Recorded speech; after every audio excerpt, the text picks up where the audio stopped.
नमस्ते सदावत्सले मातृभूमि। आज हम लोग चर्चा करने जा रहे हैं जम्मू और कश्मीर की। आपको मालूम ही होगा कि जम्मू और कश्मीर पूरे इस खित्ते के लिए, खित्ते शब्द मेरे मुंह से निकल गया, इस पूरे इलाके के लिए बहुत इंपॉर्टेंट विषय है। ख़ासतौर से पाकिस्तान की तो इस समय ऐसी सिचुएशन है कि वो गले में हड्डी फंस गई है, ना उगलते बन रही है ना निगलते बन रही है। इस्लाम में चरमपंथ को स्वीकार करने नहीं दे रहा है और विश्व उनको स्वीकार करने नहीं दे रहा है। यानी कि विश्व उनको स्वीकार करने पर लगाया है, ये वो विश्व को सेटिस्फाई नहीं कर पा रहे हैं और पाकिस्तान में इस्लामिक चरमपंथ उनको सेटिस्फाई नहीं होने दे रहा है। लेकिन करें क्या, मोदी बैठे हैं हिंदुस्तान की राजनीति में, इसलिए नरेंद्र मोदी जी के प्रभाव में पूरे विश्व ने जो रिएक्शन करता है या कर रहा है, उस बात को किसी भी तरह से पाकिस्तान स्वीकार नहीं कर पा रहा। वो स्टेटमेंट सऊदी अरबिया जाने से पहले कुछ और देता है, सऊदी अरबिया से आने के बाद कुछ और देता है। मैं आपको बताऊं कि सऊदी अरबिया के बारे में पीछे तो हमने बहुत सारे लेक्चर्स उस पर रिकॉर्ड किए थे कि पाकिस्तान सऊदी अरबिया इंडिया के रिलेशन, हम सबको पता है कि यूएई किस तरह से मंदिर बनवा रहा है, सऊदी अरेबिया में किस तरह से मंदिर बन रहे हैं जो इस्लाम के नाम पर पूरे विश्व में जाने जाते हैं, इस्लाम की अगुवाई करते हैं। ऐसे यूएई और सऊदी अरेबिया कैसे मोदी सरकार को अपने यहाँ के सर्वोच्च नागरिक पुरस्कार देते हैं, तो हम सब समझ ही सकते हैं कि नरेंद्र मोदी प्रभाव संसार पर किस प्रकार का है। अब ऐसी सिचुएशन में पाकिस्तान का तो एक बाप जो उन्होंने बदला था कभी, यानी कि इस हिंदुस्तान का इंडियन सब कॉन्टिनेंट की जब हम बात करें, भारतीय उपमहाद्वीप की बात करें, तो भारतीय उपमहाद्वीप में जो लोग अपने आप को आज मुसलमान कहते हैं, बेसिकली तो वो हिंदू ही हैं और हिंदुओं की ही संतानें हैं और वो राम और कृष्ण को ही मानते रहे हैं। लेकिन एक ट्रांजिशन पीरियड के बाद चूंकि हिंदुओं ने उनको खारिज कर दिया, वो डर गए या वो प्रभाव में आ गए और वो अपना जो मूल सनातनी स्वभाव है उसको छोड़ बैठे डर की वजह से और कहीं और चले गए। उनकी संतानें जिनको भारतीय हिंदू समाज में, इसको हिंदू समाज का ज़्यादा दोष इसलिए मानता हूँ क्योंकि वो अगर बाप उधर चले गए थे किसी डर की वजह से, तो जब भी अवसर मिलता है तब उनको वापस ले लेना चाहिए था।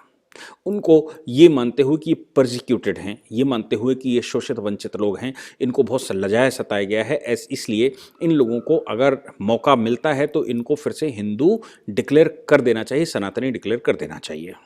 ये बात जिस समय जहन में आती है तो पता लगता है कि चूंकि हिंदू समाज ने उनको रिजेक्ट कर दिया था, इसलिए वो उनकी संतानें, उनके पास कोई ऑप्शन नहीं था सऊदी अरबिया की तरफ देखने के अलावा। सऊदी अरबिया उस समय ऑटोमन एम्पायर और आज सऊदी अरबिया, यानी कि मक्के और मदीने की तरफ देखने के अलावा कोई उपाय उनके पास नहीं था। नतीजा निकला कि उन्होंने हर बात को लेकर पश्चिम की तरफ देखना शुरू कर दिया। पश्चिम की तरफ देखने से मतलब अगर वो इबादत भी करते तो पश्चिम की तरफ मुँह करके इबादत करते हैं, और पश्चिम की तरफ मुंह करके इबादत करने का मतलब मक्के और मदीने की तरफ, सऊदी अरेबिया की तरफ। अब सऊदी अरेबिया में चूंकि मक्का मदीना है, इसलिए हर बात के लिए सऊदी अरेबिया और ईरान, इनसे ही आगे जो दुनिया चलने वाली है उनकी। तो अब चूंकि कन्वर्ट हो गए, मूल सनातन से चले गए, हिंदू समाज ने उनको लात मार दी, हिंदू समाज ने उनको स्वीकार करने से मना कर दिया। नतीजा निकला कि वो सऊदिया को ही अपना पिता मान बैठे, भले ही आर्टिफिशियल पिता हो, वो अपना पिता मान बैठे। हाँ, ये ज़रूर है कि सऊदी अरबिया ने क्या उनको अपना बच्चा माना? वो तो अपना बच्चा नहीं मानते, वो हिंदी मानते हैं। और हिंदी मानने से मतलब मेरा बार बार ये मैं कहता आया हूँ कि अगर यहाँ से कोई सनातनी हिंदू जाता है तो उसको दुएम दर्जे का, पहला दर्जा तो वो अपने शेखों को ही देते हैं, उसको दुएम दर्जे का, लेकिन नरेंद्र मोदी के आने के बाद वो बराबरी का दर्जा देने लगे, इसीलिए वो सर्वोच्च नागरिक पुरस्कार देते हैं। लेकिन जब यहाँ से कोई वो व्यक्ति जो कन्वर्ट हो गया, सनातन से छूट गया और उसने ज़बरदस्ती अपना पिता सऊदी अरबिया को बनाया, उसको वो त्रेम दर्जा और द्विम दर्जे का ही स्थान देते हैं और वो उसको हिंदी कहते हैं, वो उसको मुसलमान नहीं कहते। लेकिन करे क्या पाकिस्तान? अब पिता तो उनको मान चुके हैं, अब उनको पिता मानने के बाद हर बात का सलूशन अगर कहीं उनके पास निकल सकता है तो वो या तो वहाँ मक्का मस्जिद से निकलेगा, या फिर वो मदीने की मस्जिद से निकलेगा, या फिर वो पॉलिटिकली अगर कुछ बात आती है ज़मीन पर तो फिर वो सऊदी अरबिया से निकलेगा। अब सऊदी अरबिया ही उनका माँ बाप बन चुका है, इसलिए सऊदी अरबिया के लिए वो हर बात में सऊदी अरबिया को देखता है। सऊदी अरेबिया उनको कितना भी लताड़े, कितना भगाए, कितना भी पीटे, कुछ भी उनके साथ व्यवहार करे, लेकिन वो हर बात में सऊदी अरेबिया। पीछे हमने देखा होगा कि भारत के प्रभाव में सऊदी अरेबिया ने उनको दिया गया कर्ज वापस मांग लिया और अचानक चीन से पैसा लेके देना पड़ा, क्योंकि अगर सऊदी अरेबिया के खिलाफ जरा सा भी स्टेटमेंट पाकिस्तान देता तो फिर बात वहीं पर आती कि पाकिस्तान का क्या होगा। इसलिए सऊदी अरेबिया ने पैसे मांगे तो हाँ साहब लीजिए, आपके पैसे ले आए। वो ऐसा करके चीन से लेकर उनको दे दिए। फिर उनका आर्मी चीफ वहाँ गया तो आर्मी चीफ से सुल्तान ने मिलने से मना कर दिया। फॉरेन मिनिस्टर गया, सुल्तान ने मिलने से मना कर दिया। इमरान खान गए, उनसे भी 1 सेकंड की वार्ता हुई और ख़त्म हो गया। ऐसी इन सभी परिस्थितियों में पाकिस्तान के पास सिर्फ एक ऑप्शन बचा था कि वो रमज़ान के समय पर वहाँ जाते हैं। रमज़ान के समय पर आप जानते हैं कि दान की प्रक्रिया चलती है। मुस्लिम कंट्री जो ओरिजिनल मुस्लिम कंट्री हैं, और हाँ ये फर्जी मुस्लिम लोग भी हैं, ये दिखाने की कोशिश करते हैं कि अल्लाह या मोहम्मद के पैगाम के बाद हम दान करेंगे रमज़ान के महीने में। अब रमज़ान के महीने में अगर कोई भीख मांगने जाएगा तो आप सोच सकते हैं कि किसी भी सच्चे मुसलमान को भीख देने से मना करने से पहले उसको सोचना पड़ेगा। सऊदी अरेबिया गए, लेकिन सऊदी अरेबिया जाने से पहले शाह महमूद कुरैशी ने एक इंटरव्यू दिया समा टीवी को, और वो जो इंटरव्यू उन्होंने दिया उसमें क्या क्या नहीं कह गए और हकीकत कैसे बयान कर गए, ये भी उनके सर पर मोदी कैसे चढ़कर बोलता है और इंटरनेशनल पॉलिटिक्स से वो कैसे प्रभावित हैं और इंटरनेशनल पॉलिटिक्स में कैसे फंसे हुए हैं, ये सब बिल्कुल साफ दिखाई दिया। शाह महमूद कुरैशी से जब जम्मू कश्मीर के विषय में पूछा गया कि जम्मू कश्मीर के विषय में आप आर्टिकल 370 के मामले में क्या सोचते हैं, तो उन्होंने कहा कि भाई article 370 is the internal matter of the India. कितना अच्छा स्टेटमेंट आया और निकल गया उनके मुंह से कि भाई ये उनका अंदरूनी मामला है, इसमें और ये जो अंदरूनी मामला है इससे कश्मीरियों को समस्या हुई है। पाकिस्तान का कमिटमेंट था, उस कमिटमेंट के बाद कश्मीरियों को समस्या हुई है, इसलिए हमारा इशू बहुत बड़ा 370 नहीं है, ये भारत का इंटरनल मैटर है कि वो कैसे जम्मू कश्मीर को गवर्न करते हैं। उन्होंने कहा कि उनका जो इशू है वो आर्टिकल 35 कैपिटल ए है। आर्टिकल 35 कैपिटल ए के बारे में वो क्या कहते हैं वो मैं बताऊंगा। उससे पहले जो उनके इंटरव्यू की बात आई शाह महमूद कुरैशी के, उस इंटरव्यू में वो एक लिबरल टाइप के दिखाई दिए। एफएटीएफ के मामले में जब उनसे पूछा गया तो एफएटीएफ के मामले में उन्होंने कहा कि भाई ये विदेशी ताकतें हैं जो हमको रोकती हैं। अब संसार की कोई विदेशी ताकत पाकिस्तान को नहीं रोकती है, सिर्फ हिंदुस्तान एक ऐसा है जो पाकिस्तान को रोकता है। 56 कंट्री मुसलमानों के हैं, वो सपोर्ट नहीं करेंगे तो विरोध भी खुलकर नहीं करते, क्योंकि उनको आप फर्जी इस्लामिक लोग हैं, लेकिन आपको क्यों धुतकारा जाए, आप उनसे कुछ मांगने जाएंगे तो वो धुतकारेंगे, नहीं तो नहीं। दूसरा, पश्चिमी देशों के साथ जिस प्रकार के नरेंद्र मोदी सरकार ने संबंध बनाए हैं, उसके बाद पश्चिमी देश तो भारत के फेवर में ही खड़े हैं, और अमेरिका और यूरोप के बहुत सारे कंट्री ये बिल्कुल क्लियर कर चुके हैं कि 370 was the internal matter of India. That is why in 370 they do not having a right to intervene, यानी कि 370 के मामले में उनको इंटरवेन करने का राइट नहीं है। अब ऐसी परिस्थिति में कौन सा देश बचा? आपको याद होगा 370 के जब 5 अगस्त के बाद जिस समय ये सब पाकिस्तान ने ड्रामा करना शुरू किया, तो उस समय उनके पास सिर्फ 2 कंट्री थे जो उनके फेवर में बोले, एक मलेशिया और दूसरा टर्की। मलेशिया पैदल हो चुका है और वो अपने स्टेटमेंट वापस ले चुका है। टर्की इस समय फंसा हुआ है, इसलिए ना वो कुछ अच्छा कह पा रहा है ना कुछ बुरा कह पा रहा है।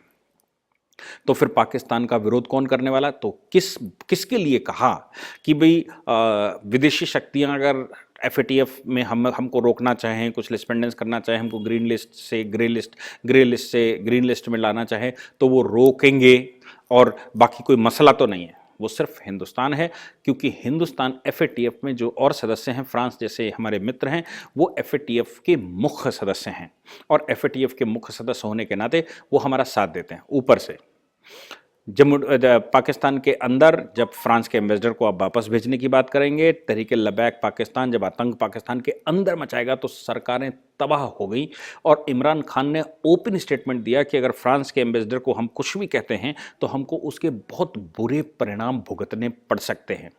हमारी ट्रेड खत्म हो जाएगी, हमारा बैलेंस ऑफ पेमेंट में प्रॉब्लम हो जाएगी, हमारी कॉटन इंडस्ट्री बस्ट हो जाएगी, और बहुत सारा। उसका नतीजा भी निकला कि यूरोपियन यूनियन ने उनको अपनी जो उनकी स्पेशल लिस्ट है उससे बाहर कर दिया, जो उनको कंसेशन देते थे वो कंसेशन से बाहर कर दिया। $3 बिलियन पर ईयर का उनके ऊपर नुकसान आने वाला है। 3 से 6 बिलियन डॉलर का नुकसान आने वाला है पाकिस्तान के ऊपर। क्यों? क्योंकि यूरोपियन यूनियन ने बाहर कर दिया। अब वो कहते जरूर हैं कि एफएटीएफ में हम ग्रीन लिस्ट में आ जाएंगे, लेकिन ग्रीन लिस्ट में तो तब आ जाएंगे जब यूरोप उनका साथ देगा, और यूरोप इस समय मोदी के प्रभाव में है। खासतौर से फ्रांस के मैक्रोन उस रास्ते को पकड़ चुके हैं और मोदी के अनुभव का वो लाभ ले रहे हैं पूरा। मोदी के अनुभव से मतलब कि हिंदुस्तान को इस्लामिक चरमपंथ से लड़ने का जितना बड़ा अनुभव है संसार के किसी कंट्री को नहीं है। इसलिए नहीं है क्योंकि या तो वो कंट्री कन्वर्ट होकर इस्लाम स्वीकार कर चुके और अपनी मूल भावना से भटक गए, और या फिर उनका इस्लाम से कोई ऐसा वास्ता नहीं पड़ा। लेकिन भारत 800 वर्षों तक इस्लाम से जूझ कर भी बचा रहा, और आज भी वो जूझ रहा है। पाकिस्तान बांग्लादेश बनने के बावजूद वो जूझ रहा है। तो फिर बात बिल्कुल क्लियर है कि पाकिस्तान जो है वो मतलब हिंदुस्तान सबसे बड़ा एक्सपीरियंस होल्डर है इस्लाम से लड़ने का। भारत की आबादी, भारत के लोग, भारत की प्रवृत्ति, भारत का सोशल मीडिया आप देख लीजिए, भारत के रोड देख लीजिए, भारत के जो रेवोल्यूशंस हैं, साइंटिफिक रिसर्च है, उनमें सब में आपको दिखेगा कि इस्लाम को कैसे भारत के लोग देखते हैं। तो फिर हम सबसे बड़े अनुभवी लोग हो गए उस विषय पर। चूंकि हम सबसे बड़े अनुभवी लोग उस विषय पर हो गए, इसलिए फ्रांस में जब इस प्रकार की आपदा उनको आती दिखाई पड़ी, तो सबसे अच्छा फ्रेंड अगर संसार में कोई हो सकता था जो इस्लाम के विषय में फ्रांस को कुछ समझा सकता था, वो सिर्फ हिंदुस्तान। और हिंदुस्तान में जो सरकार इस समय बैठी है वो मुस्लिम तुष्टीकरण को स्वीकार करने वाली सरकार नहीं है।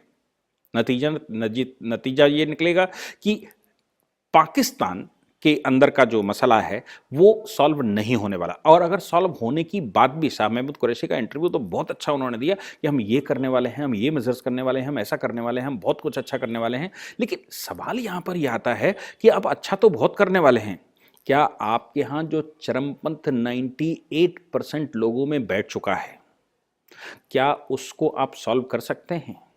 आप सॉल्व करने की स्थिति में नहीं, क्योंकि जिन्ना ने जो बोया वो आप कैसे उसको वॉश आउट कर सकते हैं? इमरान खान की तो हैसियत नहीं है, शाह महमूद कुरैशी की क्या होगी जो वो उसको वॉश आउट कर दें, जो जिन्ना बोकर गया, क्योंकि वो इस्लाम के नाम से कंट्री बना था और ये अननेचुरल विभाजन था। अगर आप इस विषय पर अरविंद घोष, महर्षि अरविंद को पढ़ेंगे तो महर्षि अरविंद कहते थे कि हिंदुस्तान का विभाजन हो रहा है वो अननेचुरल है और ये विभाजन बहुत दिनों तक चल नहीं सकता। इस प्रकार का अननेचुरल विभाजन पहले भी कई बार हुए हैं, चाहे हम उस विभाजन को कुछ 200 बीसी पहले की 100 बीसी की बात करें, या उसके बाद के विभाजन की बात करें, या उसके बाद राजपूतों के समय पर विभाजन की बात करें, वो सब अननेचुरल विभाजन थे और हर बार हिंदुस्तान एक हो ही गया है, क्योंकि अननेचुरल विभाजन स्वीकार नहीं किया जा सकता, कोई भी नहीं कर सकता। हालांकि इस बार का जो विभाजन है वो इस्लाम के नाम से नए तरह का विभाजन है, इसलिए कितने दिन तक चलेगा और कब ये घर वापसी करेंगे, कब ये तंग आएंगे उन चीज़ों से जिनकी वजह से ये बर्बाद हो रहे हैं, तो एक आबादी सीधी सी वापस आना शुरू हो जाएगी। अफगानिस्तान इसका इलस्ट्रेशन है। अफगानिस्तान में एक बड़ी आबादी अपने आप को तनिष्क और हुविश का वंशज कहने लगी है। तो फिर क्या? तो ऐसी परिस्थिति में ये बिल्कुल क्लियर है कि पाकिस्तान का अननेचुरल विभाजन, जो पाकिस्तान जो अननेचुरली बना, वो कब वापस आएगा ये तय करना पड़ेगा, ये तय होकर ही रहेगा। अन्यथा पाकिस्तान समाप्त हो जाएगा और वो एक एक मोहल्ले का देश बन जाएगा। तो ऐसी परिस्थिति जब तक चरम पर नहीं आएगा और पाकिस्तान का इंटरनल तुष्टीकरण, इंटरनल झगड़े, इंटरनल इस्लामिक चरमपंथ जब तक बहुत बड़े स्तर पर नहीं बढ़ेगा, तब तक वो स्थिति थ्रेशोल्ड की नहीं आ सकती।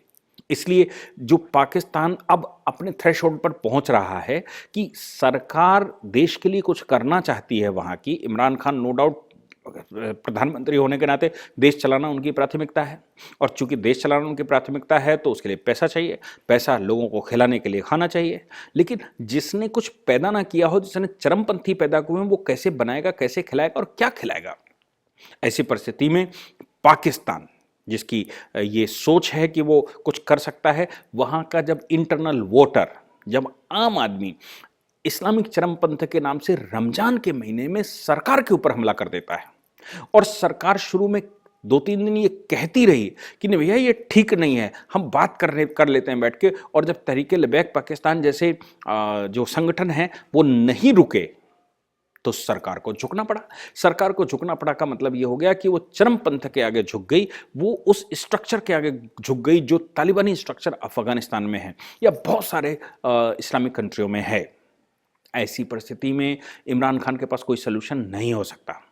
तो इमरान खान ये इंटरव्यू देने के बाद गए और इंटरव्यू देने से पहले कह गए ये शाह महमूद कुरैशी कि article 370 is the integral part of India या integral matter of India, integral system of India. बात तो वो बिल्कुल ठीक कह गए कि article 370 is the integral matter of India. फिर 35 कैपिटल ए को लेकर वो ऐसा स्टेटमेंट कहते हैं कि we having a problem of article 35 capital A and you know article 35 capital A is not a constitutional article. वो तो एक प्रेसिडेंशियल ऑर्डर से आया था, इसलिए उसका तो कॉन्स्टिट्यूशनल वैलिडिटी ही नहीं है 35 कैपिटल ए की। और जब 35 कैपिटल ए की कॉन्स्टिट्यूशनल वैलिडिटी नहीं है तो वो 35 कैपिटल ए को लेकर स्टेटमेंट दे रहे हैं, तो इसका मतलब है कि उनके पास कुछ भी नहीं है, वो बोगस है। अब बात आती है कि जब वो गए तब इस तरह की बातें कर गए, हम अच्छे संबंध बनाना चाहते हैं। फिर वो सऊदी अरेबिया पहुंचे। कब पहुंचे? रमजान के महीने में पहुंचे। आज से 6 दिन पहले, 5 दिन, 4 दिन पहले रमजान के महीने में वो पहुंचे। और रमजान के महीने में इस्लामिक कंट्री में आप सऊदी अरेबिया में गए हैं तो कुछ ना कुछ तो दान देना ही है उसने। दान में आपको पता है कि उसने क्या दिया? इमरान खान जब वहां से वापस आए तो उन्होंने इनको चावल दिया। पैदा कौन करता है? चावल वहां पैदा नहीं होता, चावल हिंदुस्तान में पैदा होता है, चावल पाकिस्तान में भी पैदा होता है और यहां से वो खरीदते हैं। लेकिन इस समय दान सबसे अच्छा, रमजान में अगर कोई दान हो सकता है तो वो रोजा इफ्तार कराने का हो सकता है। तो उन्होंने इनको रोजा इफ्तार के नाम से कुछ चावल दे दिया और कहा, जाते समय इमरान खान को कहा ये चावल ले जाओ, भाई कुछ खाओ पियो, जिंदा रहो, खुश रहो, बाकी हमारे पास आपके लिए कुछ नहीं है। अब इमरान खान वहां से आए, इतने गुस्से में इमरान खान यहां पर आए तो लोगों ने उनसे पूछा कि भैया क्या करके आए सऊदी अरेबिया में। कल जब इमरान खान का स्टेटमेंट आया तो इमरान खान ये कह गए, जबकि उनसे पूछा गया कि शाह महमूद कुरैशी ने तो ये कहा था कि 370 is the integral matter of India. तो इसका मतलब ये हो गया कि जम्मू कश्मीर पर हमने क्लेम छोड़ दिया है क्या? जम्मू कश्मीर के विषय में हमने सोचना बंद कर दिया है क्या? इमरान खान ने कहा, या शाह महमूद कुरैशी का भी ट्वीट आया, उन्होंने कहा कि देखो 370 से इंटरनेशनल इशू, जाने से पहले कहा था इंटरनल मैटर है, लौट कर आए इंटरनेशनल इशू, क्योंकि वहाँ जो सऊदी अरेबिया जिसको वो समझाने गए थे उसको वो समझा नहीं पाए, कुछ मिला नहीं, कुछ चावल लेकर चले आए कि रोज़ा इफ्तार कर लो जाके भैया, रमजान के महीने में कुछ खाने पीने की जुगाड़ तुम्हारी है तो भूखों मर रहे हो। तो ऐसी भूखमरी की स्थिति में पाकिस्तान को जो उन्होंने दान कर दिया तो पाकिस्तान को समझ आ गया कि अब हमारी फॉरेन पॉलिसी में कोई जान नहीं रही और सऊदी अरेबिया अब हमारे पक्ष में खड़े होने वाला नहीं है, इस्लाम के नाम से तो एटलीस्ट नहीं खड़े होने वाला, हमने उसको गलत बाप बना लिया। तो फिर क्या? ऐसी परिस्थिति में वो बाद में आकर स्टेटमेंट दे गए कि नहीं भैया, भारत के साथ संबंध तभी बहाल होंगे जब आर्टिकल 370 और ये वो जो उसने 5 अगस्त 2019 को किया था उसको वो रिस्टोर कर देंगे। शाह महमूद कुरैशी का स्टेटमेंट सुनिए। वो कहते हैं कि ये जो 35 कैपिटल ए है उससे डेमोग्राफी चेंज होगी जम्मू कश्मीर की।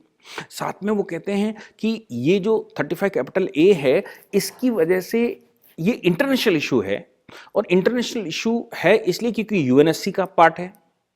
और यूएनएससी में मैंने अभी 3-4 दिन पहले भी एक लेक्चर किया था कि यूएनएससी का जो चेयरमैन है, जो उनके प्रेसिडेंट हैं, उन्होंने स्टेटमेंट दे दिया कि भैया यूएनएससी का कोई रेजोल्यूशन ऐसा नहीं, कोई ऐसा हमारे पास मसला नहीं है जो जम्मू कश्मीर का यहाँ पे हो, क्योंकि भारत और पाकिस्तान के बायलेटरल एग्रीमेंट हो चुका है 1972 में।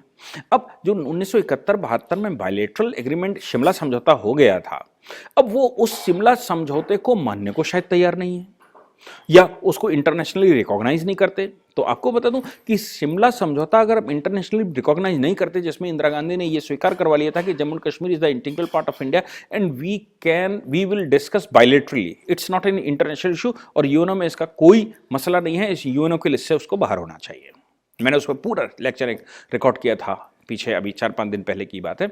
तो आप उस मामले को ध्यान में रखिए। उसको ध्यान में रखते हुए अगर वो ये कहता है कि हम शिमले समझौते पर नहीं, हम तो पुराने वाले जो 1949 में हुआ था, 48-49 में, हम उस पर आते हैं। तो 1972 के समझौते के अनुसार ही बांग्लादेश बना था।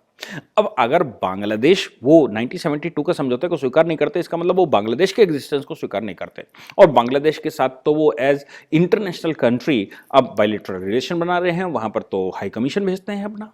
अब चूंकि हाई कमीशन वहां बैठते हैं और बांग्लादेश के साथ इंटरनेशनल रिलेशन बना रहे हैं, तो ये तो वो कह ही नहीं सकते कि बांग्लादेश 1972 का समझौता ठीक नहीं। अगर 1972 का समझौता ठीक नहीं है या उसको वो नहीं स्वीकार करते, तो फिर बांग्लादेश के स्वतंत्र प्रभाव को वो स्वीकार नहीं कर सकते। 90,000 सैनिक, लगभग 1 लाख सैनिकों के 1 लाख पाकिस्तानी सैनिकों को भारत ने छोड़ा था शिमला समझौते के तहत। वो 1 लाख सैनिकों का छोड़ना भी वो स्वीकार नहीं करेंगे, उनको फिर वापस भारत को वापस देना चाहिए जो भारत ने उनको पकड़ कर रखा था। ऐसी सभी परिस्थितियों में अब पाकिस्तान का बिल्कुल एक एजेंडा क्लियर समझ में आ रहा है कि पाकिस्तान अब पूर्ण रूप से बर्बाद हो चुका है, और जितना भी वो अब उसको कुरेदते हैं, हिंदुस्तान को जितना भी छूते हैं, उतना उल्टा करंट लगता है और धड़ाम से गिर जाते हैं। संसार के किसी भी कंट्री के पास वो जाते हैं तो उनका गिरना स्वाभाविक है और मरना भी स्वाभाविक है। आप सऊदी अरेबिया जाने से पहले और सऊदी अरेबिया के से आने के बाद ये 2 जम्मू कश्मीर के स्टेटमेंटों की मैं तुलनात्मक अध्ययन कर रहा था, तो आपको समझ में आ जाएगा कि मांगने गए थे कुछ और, मिला कुछ और, तो रुष्ट हुए और बेचारे परेशान होकर ऐसे बैठे कि अब समझ नहीं आ रहा कि कौन सी करवट बैठें और कौन से गुण जाएं और कहाँ मरेंगे कहाँ जिएंगे। मुझे लगता है कि एक पॉजिटिव साइन है, पाकिस्तानी मेंटली स्वीकार कर चुका है कि 317 all these are the internal issue, internal matter of India. और अब जो उनके लिए इशू आने वाला है वो है कि when you are giving back the state of Jammu Kashmir who whichever the Pakistan occupied illegally in 1947। ये भारत का भी यही कहना है कि आप वापस कब दे रहे हो, ये बताओ, ये मत बताओ कि हमारे यहाँ 370-35 ए पर हम क्या कर रहे हैं, आप वापस कब दे रहे हैं। तो उनके दिमाग पर भी अब वो प्रभाव आ चुका है कि अब जो वार्ता होनी है वो पाक ऑक्युपाइड जम्मू कश्मीर पर होनी है, तो क्या अब हम करें क्या, ये बचाने के लिए ही उन्होंने 370 the integral matter of India कहना शुरू कर दिया। Thank you very much.